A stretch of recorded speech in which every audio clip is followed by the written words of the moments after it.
Hello दोस्तों, तो स्वागत है आप सभी का हमारे यूट्यूब चैनल में। आई होप आप सभी अच्छे होंगे और मस्त होंगे। तो आज का ये जो वीडियो हमारा होगा वो होगा समुद्री संसाधन के बारे में। तो अगर आप लोग हमारे वीडियो पर नए हो तो प्लीज़ वीडियो को लाइक करें और चैनल को सब्सक्राइब ज़रूर करें। तो चलिए हम लोग जानते हैं कि क्या है क्वेश्चन। और इससे पहले मैं बता दूँ ये कौन सा सेमेस्टर का है। तो सेमेस्टर 1 का है, ज्योग्राफी वालों के लिए। तो चलिए हम लोग देखते हैं क्वेश्चन क्या है। क्वेश्चन क्या बोल रहा है, समुद्री संसाधनों के प्रकारों एवं उनके आर्थिक महत्व की विवेचना कीजिए। यानी कि समुद्री संसाधन के प्रकार क्या हैं और उनके उनसे कौन क्या क्या आर्थिक हम लोगों को फ़ायदा मिलता है, उसके महत्व के बारे में बताने के लिए बोला जा रहा है। तो चलिए हम लोग उत्तर को जानते हैं। तो क्या है, पृथ्वी की सतह का लगभग 3/4 भाग समुद्रों से घिरा हुआ है। यानी कि 3/4 भाग जो है वो पानी से घिरा हुआ है, यानी कि समुद्रों से घिरा हुआ है। समुद्र अनेक प्रकार के प्राकृतिक संसाधनों से भरपूर है।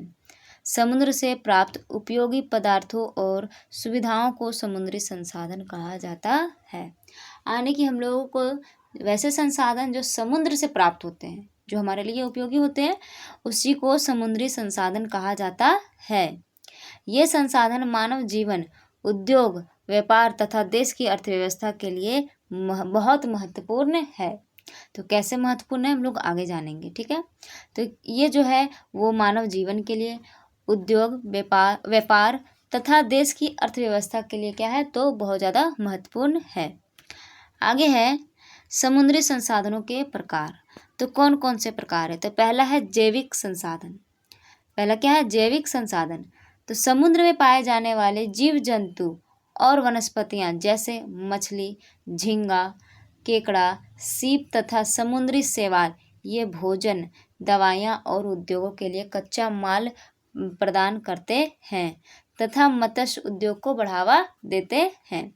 तो ये क्या है, जो इसमें जीव जंतु पाए जाते हैं वो हमारे लिए क्या उपयोगी है, वो भोजन का कार्य करते हैं, दवाई उद्योग के लिए कच्चे माल तैयार करते हैं और मत्स्य को क्या करते हैं, बढ़ावा देते हैं, मत्स्य उद्योग को क्या बढ़ावा देते हैं।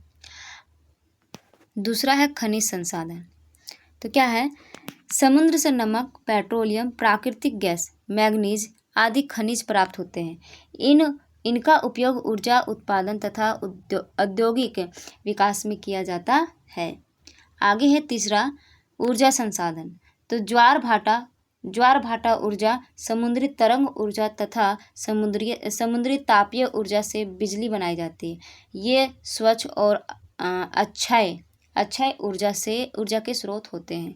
अक्षय ऊर्जा मीन्स जो कभी समाप्त ना हो, अक्षय जिसका क्षय मतलब कभी ना हो, ठीक है। तो ये स्वच्छ और अक्षय ऊर्जा के स्रोत होते हैं। आगे है समुद्री संसाधनों का आर्थिक महत्व। तो इसका आर्थिक महत्व क्या है, ऊपर तो हम लोग जान लिए प्रकार के बारे में, अब हम लोग जानेंगे समुद्री संसाधनों का आर्थिक महत्व। तो इसका क्या क्या महत्व है। पहला है भोजन एवं आजीविका। तो समुद्र से मछली, झींगा, केकड़ा आदि प्राप्त होते हैं जो पौष्टिक भोजन का महत्वपूर्ण स्रोत होते हैं। मत्स्य पालन और उससे जुड़े उद्योग लाखों लोगों को रोजगार प्रदान करता है। दूसरा हो गया व्यापार एवं परिवहन। तो व्यापार एवं परिवहन में क्या है, समुद्री मार्ग अंतर्राष्ट्रीय व्यापार का सबसे सस्ता और सुविधाजनक साधन है। बड़े जहाज़ों द्वारा भारी मात्रा में वस्तुओं का आयात निर्यात किया जाता है, जिससे व्यापार का विस्तार होता है। आगे तीसरा है खनिज संसाधन। तो समुद्र से पेट्रोलियम, प्राकृतिक गैस, नमक, मैग्नीज तथा अन्य खनिज प्राप्त होते हैं। ये उद्योगों और ऊर्जा उत्पादन के लिए अत्यंत आवश्यक होते हैं। आगे है चौथा, विदेशी मुद्रा की प्राप्ति।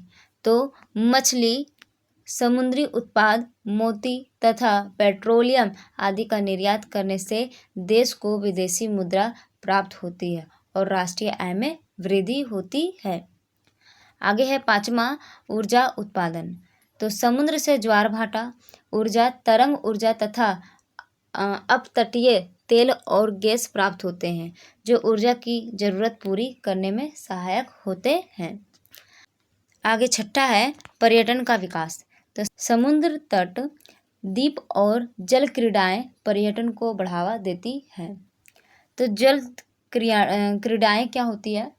ये जो होता है जल से जुड़ी जो खेलें होती है, जैसे हो गया तैराकी हो गया, और भी बहुत प्रकार के खेल खेले जाते हैं जल में, तो उसी को क्या कहा जाता है।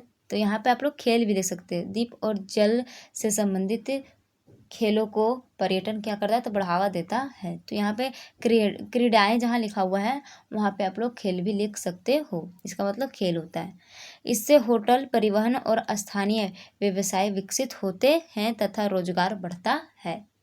लोग बाहर बाहर से आते हैं, तो इससे क्या होता है? रोजगार में भी बढ़ावा होता है और व्यवसाय भी विकसित होता है। आगे है 7वां, औद्योगिक विकास। तो समुद्र संसाधन उद्योगों को आवश्यक कच्चा माल उपलब्ध कराते हैं, जिससे मत्स्य उद्योग, नमक उद्योग और जहाज निर्माण उद्योग का विकास होता है। आगे है निष्कर्ष। तो ये हमारा कुछ हो गया आर्थिक महत्व क्या क्या है समुद्र का, वो हो गया। और इसमें 7 पॉइंट है, तो आप लोग 4 से 5 पॉइंट में याद कर लीजिएगा और लाइन को थोड़ा बढ़ा बढ़ा के लिख दीजिएगा तो हो जाएगा, ठीक है।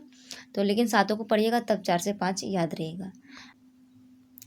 आगे है निष्कर्ष। तो समुद्री संसाधन प्रकृति की अमूल्य देन है। जैविक, खनिज, ऊर्जा, रासायनिक तथा परिवहन संबंधी संसाधन मानव जीवन और देश की अर्थव्यवस्था के लिए अत्यंत महत्वपूर्ण है। ये संसाधन भोजन, ऊर्जा, व्यापार, रोजगार और विदेशी मुद्रा प्राप्त करके आर्थिक विकास में महत्वपूर्ण योगदान देते हैं। इसलिए समुद्री संसाधनों का संतुलन, उपयोग तथा संरक्षण आवश्यक है, ताकि वर्तमान के साथ साथ आने वाली पीढ़ियां भी इनका लाभ उठा सकें। तो ये हमारा हो गया निष्कर्ष, और आई होप आप लोगों को ये समझ में आया हो समुद्री संसाधन के प्रकार और उसके आर्थिक महत्व। तो चलिए मिलते हैं नेक्स्ट वीडियो में, अभी के लिए इतना ही। और अगर वीडियो अच्छा लगा हो तो प्लीज़ वीडियो को लाइक करें और चैनल को सब्सक्राइब जरूर करें। धन्यवाद।